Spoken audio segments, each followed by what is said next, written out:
നമസ്കാരം. സൗന്ദര്യം കൊണ്ടും കഴിവുകൊണ്ടും ബോളിവുഡ് സിനിമാ ലോകത്തെ കീഴ്പ്പെടുത്തിയ നടിയാണ് ഐശ്വര്യ റായ്. 1994 ലോകസുന്ദരിയായി ആരാധകരുടെ മനം കവരുകയും രാജ്യത്തിന് അഭിമാനമായി മാറുകയും ചെയ്ത താരം തമിഴ് സിനിമയിലൂടെയാണ് ക്യാമറയ്ക്ക് മുന്നിലെത്തുന്നത്. മണിരത്നം സംവിധാനം ചെയ്ത ഇരുവരിലൂടെയായിരുന്നു ഐശ്വര്യയുടെ അരങ്ങേറ്റം. പിന്നീട് ബോളിവുഡിലെത്തുകയും സൂപ്പർ നായികയായി വളരുകയുമായിരുന്നു. ഇന്ത്യൻ സിനിമാ രംഗത്തെ താരറാണിയായിരിക്കെയാണ് ഐശ്വര്യ കരിയറിനുള്ള പ്രാധാന്യം കുറിച്ചത്. എന്നാൽ ഇന്നും നടിയുടെ താരമൂല്യത്തിന് ഇടിവ് വന്നിട്ടില്ല. കരിയറിൽ മികച്ചു നിൽക്കുമ്പോഴും ഐശ്വര്യയ്ക്ക് വലിയ വിവാദങ്ങൾ വന്നിരുന്നു. എന്നാൽ ഈ വിവാദങ്ങളെയും ധീരമായി തന്നെ ഐശ്വര്യ നേരിട്ടിട്ടുണ്ട്. ഇതിന് പലപ്പോഴും താരത്തെ പ്രശംസിച്ച് നിരവധി പേർ രംഗത്തെത്തിയിട്ടുമുണ്ട്.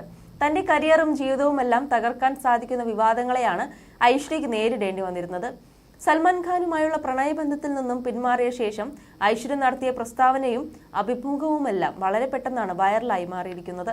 പിന്നീട് പരമാവധി സൽമാനിൽ നിന്നും വിവാദത്തിൽ നിന്നും അകലം പാലിക്കാനാണ് ഐശ്വര്യ ശ്രമിച്ചിട്ടുള്ളത്.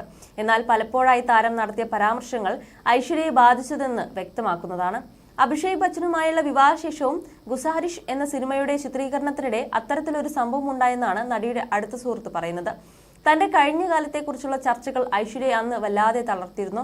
ഞാൻ എന്റെ ജീവിതം എനിക്ക് ഇഷ്ടമുള്ളതുപോലെ ജീവിക്കുകയാണ്, മറ്റുള്ളവർക്കും അതിന് സാധിക്കട്ടെ, എന്നെ വെറുതെ വിടൂ എന്നായിരുന്നു ഐശ്വര്യ പൊട്ടിക്കരഞ്ഞുകൊണ്ട് പറഞ്ഞത്. 2 അഭിമുഖങ്ങളായിരുന്നു ഐശ്വര്യയെ അന്ന് അലട്ടിയത്. ഒന്നാമത്തേത് സൽമാൻ ഖാന്റേതായിരുന്നു. താൻ ഒരിക്കൽ പോലും ഒരു സ്ത്രീയെ മർദ്ദിച്ചില്ലെന്നായിരുന്നു അഭിമുഖത്തിൽ സൽമാൻ പറഞ്ഞത്. മറ്റൊരു അഭിമുഖം വിവേക് ഒബ്രോയുടേതായിരുന്നു. തന്റെ പ്രണയവും ത്യാഗവും ഐശ്വര്യ തിരിച്ചറിഞ്ഞില്ല, അവഗണിച്ചുവെന്ന തരത്തിലായിരുന്നു വിവേക് ഒബ്രോയുടെ പരോക്ഷമായ പരാമർശം. ഇത് രണ്ടും ഐശ്വര്യയെ സാരമായി തന്നെ അന്ന് ബാധിച്ചുവെന്നാണ് ഒരു സുഹൃത്ത് വെളിപ്പെടുത്തിയത്. മിസ്റ്റർ ഖാനും മിസ്റ്റർ ഒബ്രോയും മാന്യതയില്ലായ്മയാണ് കാണിക്കുന്നത്. ജീവിതത്തിൽ പുതിയൊരു ഘട്ടത്തിലേക്ക് മൂവ് ഓൺ ചെയ്ത സ്ത്രീയെക്കുറിച്ച് സംസാരിക്കുന്നത് മാന്യതയല്ല എന്നാണ് സുഹൃത്ത് പറഞ്ഞത്. തന്റെ പ്രവൃത്തികളുടെ ഉത്തരവാദിത്തം ഏറ്റെടുക്കാനുള്ള പക്വത വിവേക് ഒബ്രോയ് കാണിക്കണമെന്നും സുഹൃത്ത് പറഞ്ഞിരുന്നു. സൽമാനെതിരെയുള്ള വിവേക് ഒബ്രോയുടെ പത്രസമ്മേളനത്തെ ഐശ്വര്യ അംഗീകരിച്ചില്ലെന്നും താനുമായുള്ള ബന്ധം അവസാനിപ്പിച്ചിരിക്കുന്നുവെന്നുമുള്ള വിവേക് ഒബ്രോയുടെ പ്രസ്താവനയാണ് താരത്തെ തളർത്തിയത്.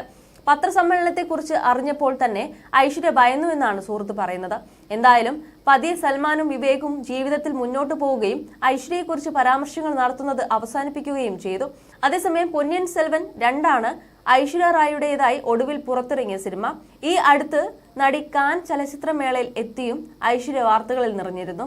അതേസമയം ടൈഗർ 3 സൽമാന്റേതായി ഒടുവിൽ പുറത്തിറങ്ങിയ സിനിമ. ചിത്രം ബോക്സ് ഓഫീസിൽ കനത്ത പരാജയമായിരുന്നു.